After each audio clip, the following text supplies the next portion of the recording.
हाँ मित्र, आज हम शुरू करे जा रहल बानी दूसरा तिमुथुस के पत्री 2 अध्याय के 11 पद से लेके 26 पद तक के।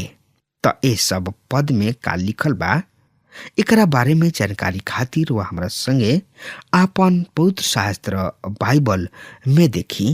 दूसरा तिमुथुस के पत्री 2 अध्याय के 11 पद के पढ़ लिया जाओ। एह तरी से एह पद में लिखल बा, ई कथन विश्वसनीय बा कि यदि हम उनका साथ मुँह चुकल बानी तो उनका साथ जियब भी जा। मित्र, हमने के उनका साथ कब मुगुल बनी जा? का ओ समय जब हमने के प्रभु यीशु मसीह के अपना उद्धारकर्ता के रूप में ग्रहण करनी जा।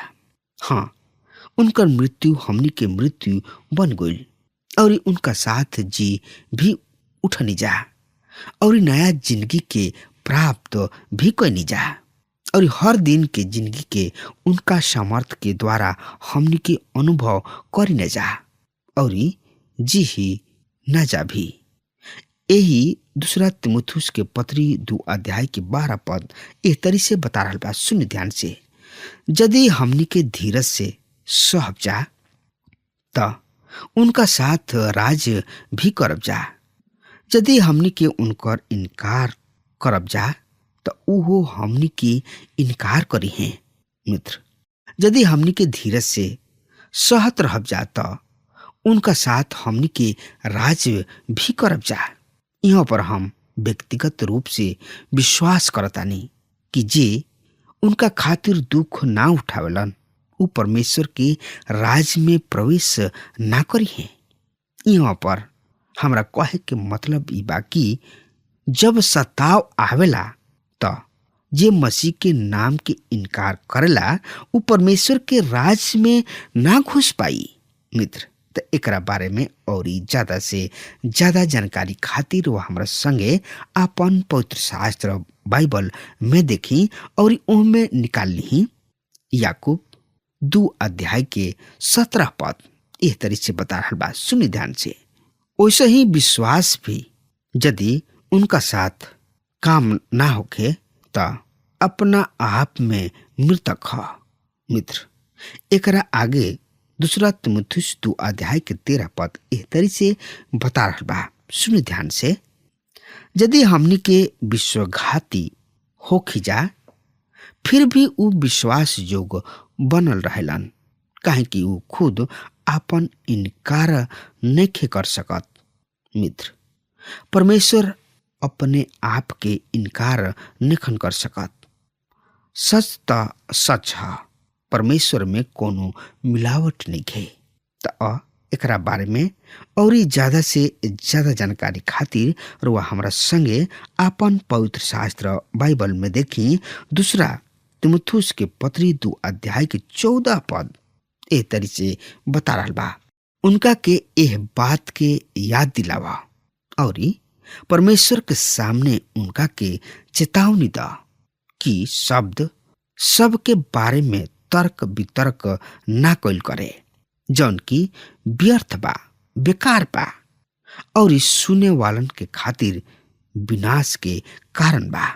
शब्द सब पर तर्क वितर्क मत कइल करा। छोट छोट शब्द के लेके बखेड़ा मत बनावा, बखेड़ा मत करा, काहे कि एकरा से कोनो लाभ नहीं के होखे के। सकारात्मक बात करा और एक दूसरा के प्रोत्साहित करा।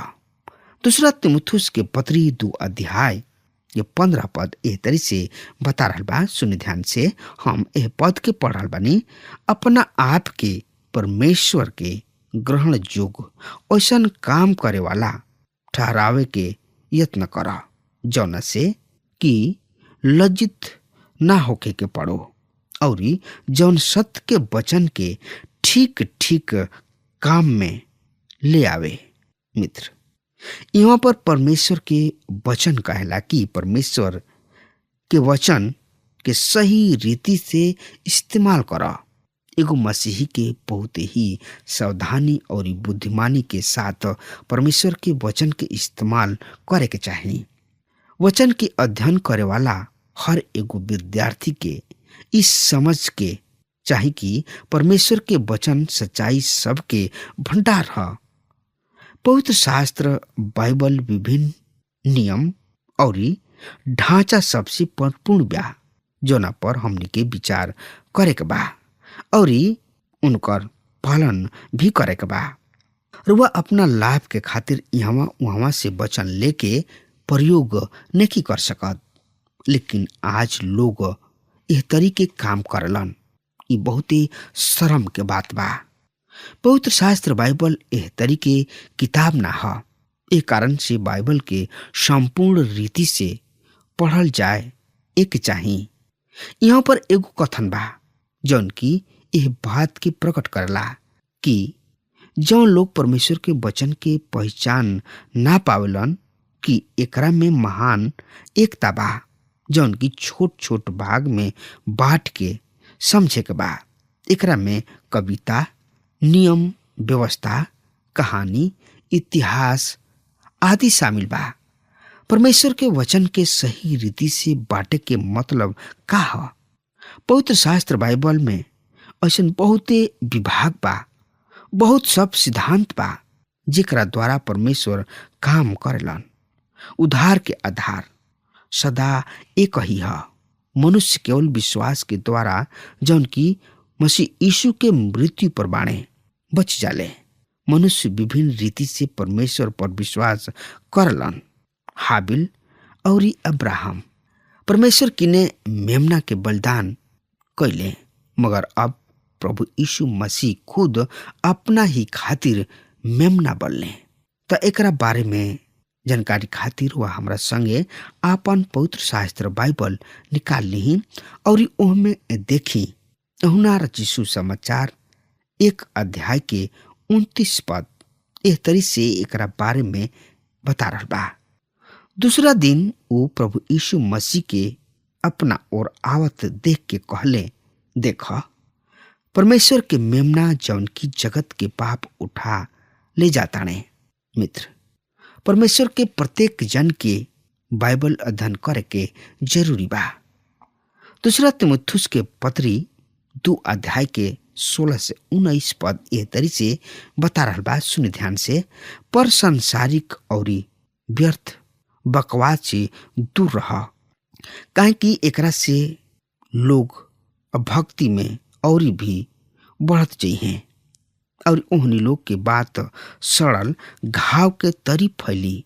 हुमिनयुस और फिलेतुस उन्हीं में से हमें उ ई कह के कि पुनरुत्थान पहले हो चुकल बा सत्य से भटक गुल बाड़े और कुछ लोगन के विश्वास के उलट पुलट क देले। फिर भी परमेश्वर के पक्का नेव अटल रहेला जौना पर ई छाप लागल बा। परमेश्वर अपना लोगन के पहचान लन और हर एगो जौन की प्रभु यीशु मसीह के नाम ले ले उ दृढ़ता से बचल रहे। मित्र, फालतू बकवास से हमेशा दूर रहा और गलत शिक्षा में मत पड़ा। परमेश्वर अपना लोगन के जाने लन। व्यवस्था विवरण के किताब 6 अध्याय 8 और 9 पद के हम रोज सामने पढ़ल बनी। सुनि ध्यान से। तू उनका के अपना हाथ पर चिन्ह स्वरूप बनिहा तथा उ तोहरा आँख के बीच टीका के काम दे।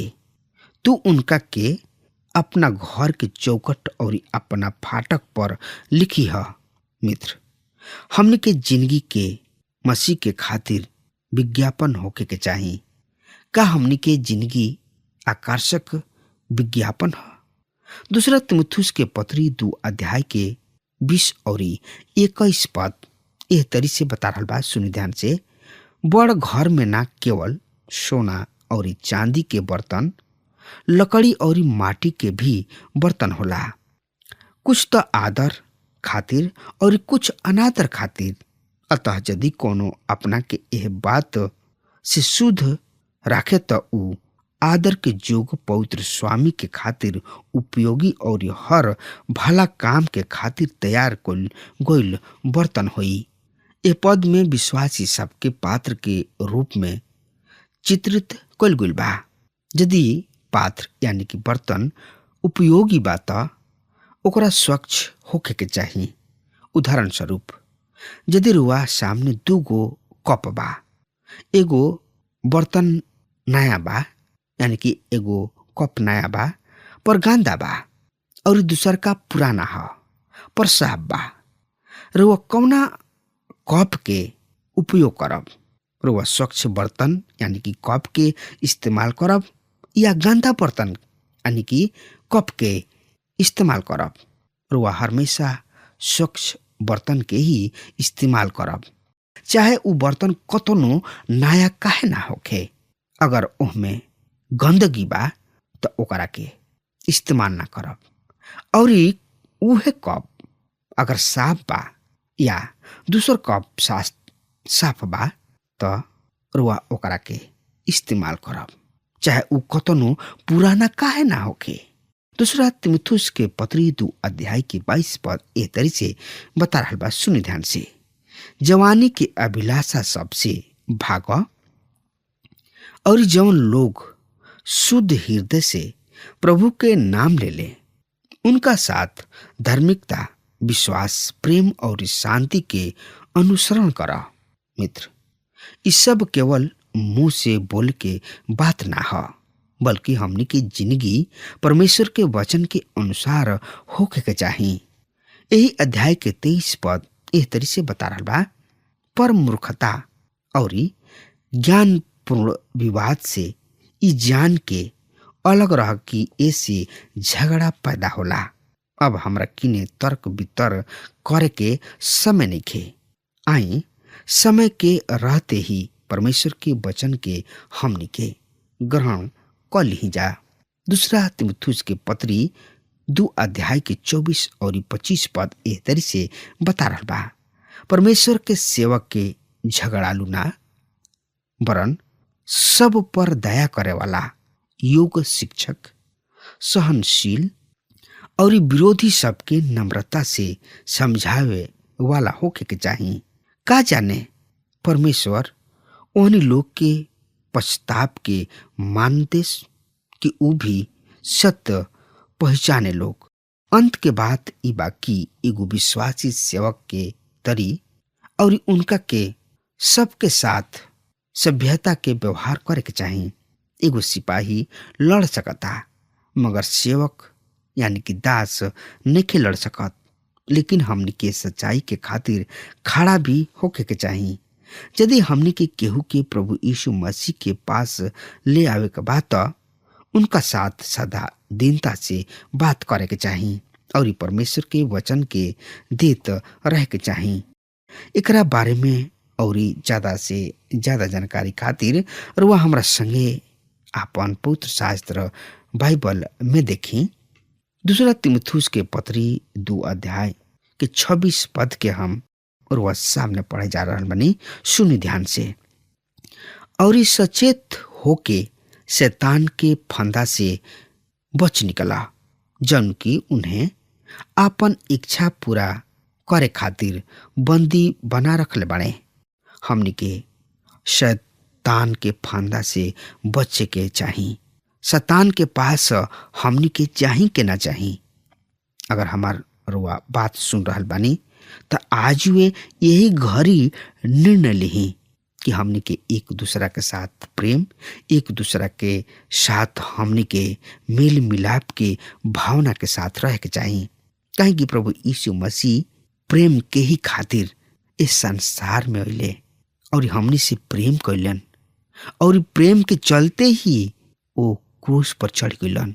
अगर रउआ से केहू के दुश्मनी बा, झगड़ा लड़ाई बा, वाद विवाद बा, त श्रोता मित्र भाई बहन ई सब मन से निकाल दी और ओकरा से जाई प्रेम करी। अगर अपना मन से द्वेष, जलन, ईर्ष्या नहीं निकालत तो जानी कि रुआ अंदर शैतान वास कर रहल बा। ऐसे अगर प्रभु के जन हई, प्रभु के बेटा बेटी हई, प्रभु के संतान हई तो आज वे प्रभु यीशु मसीह के बतावल राह पर चली और प्रेम से एक दूसरा के साथ आपन जिंदगी बिताई। मित्र, अब हमार समय खत्म हो रहा बा, तब तक खातिर वो हमारा के आज्ञा दी। परमेश्वर रुआ के बहुत ही आशीष देश। आमीन।